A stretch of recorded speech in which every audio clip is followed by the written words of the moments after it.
మొన్న June 7న release అయిన Hindi cinema horror comedy cinema Munjya release అయి నిన్న గురువారంతో 2 వారాలు అంటే 14 రోజులు కంప్లీట్ అయింది. ఈ 2 వారాల కలెక్షన్స్ చూస్తే ఈ సినిమా ఎక్సలెంట్గా ఇప్పటి వరకు 71 కోట్లు నెట్ కలెక్ట్ చేసింది. ఈ సినిమాలో హీరో ఎవరో తెలియదు, హీరోయిన్ తెలియదు, ఎవరూ తెలియదు. మనకు అంత కొత్త వాళ్ళే. మనకు తెలిసిందల్లా ఒక సత్యరాజ్, మన కట్టప్ప ఉన్నాడు, ఇంకో మోనా సింగ్ అనే టీవీ ఆర్టిస్ట్ ఉంది. ఇక అంతే, ఇంక అందరూ కొత్త వాళ్ళే.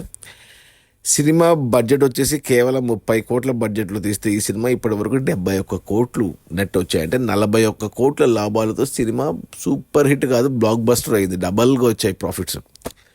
ఇంకా ఈ సినిమాకు రన్ ఉంది. ఈరోజు శుక్రవారం, ఈ శుక్ర శని ఆది ఈ 3 రోజుల్లో కూడా ఈజీగా సినిమా బాగా కలెక్ట్ చేస్తుంది. 80 కోట్లు దాటిపోతుంది.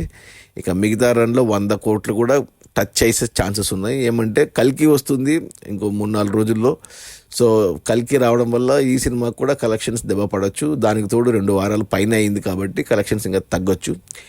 100 కోట్లు టచ్ అవుతుందా లేదా అనేది చూడాలి. 75 నుంచి 80 కోట్లు అయితే పక్కా.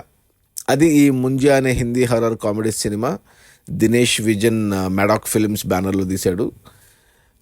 ఈ సినిమా బడ్జెట్ 30 కోట్లు అయితే 2 వారాల్లో 71 కోట్లు వచ్చాయి. అంటే 41 కోట్లు లాభాలు ప్లస్ ప్రొడ్యూసర్కి ఇంకా ఓటీటీ వాటి వల్ల కూడా మంచి, ఎందుకంటే బాగా హిట్ అయింది కాబట్టి డబ్బులు దినేష్ విజన్కి. ఈ ప్రొడ్యూసర్ ఇంతకు ముందు తీసిన అన్ని హారర్ సినిమాలే, భేడియా కానీ, స్త్రీ కానీ, రూహి కానీ. సో ఇది 4వ సినిమా అంటే ఆ యూనివర్స్లో. సో సినిమా పర్లేదు, బాగానే ఉంది. నేను చూశాను, కామెడీ, ఫ్యామిలీతో కూడా చూడొచ్చు. Okay, bye.